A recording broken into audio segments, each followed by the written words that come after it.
তুরস্কে মোসাদের এজেন্ট গ্রেফতার। দর্শক আসসালামু আলাইকুম। পুরো খবর জানাতে আপনাদের সাথে আছি আমি রেশমি আক্তার। ইসরায়েলের গোয়েন্দা সংস্থা মোসাদের আর্থিক নেটওয়ার্ক পরিচালনার অভিযোগে এক কসোভোর নাগরিককে গ্রেপ্তার করেছে তুরস্ক।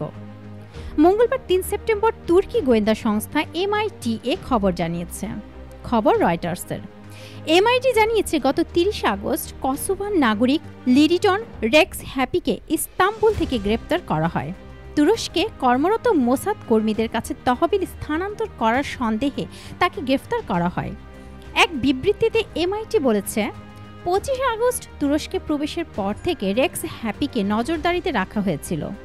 তার বিরুদ্ধে পূর্ব ইউরোপীয় দেশগুলোতে বিশেষ করে কসোভো থেকে তুরস্কে মোসাদের এজেন্টদের কাছে অর্থ স্থানান্তর সহজতর করার অভিযোগ রয়েছে।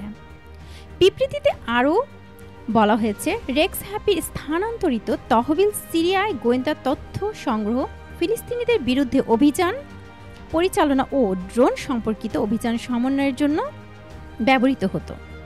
রেক্স হ্যাপি তুরস্কে তহবিল স্থানান্তর করার জন্য ক্রিপ্টোকারেন্সির মতো অর্থ স্থানান্তর পরিষেবা ব্যবহার করতেন।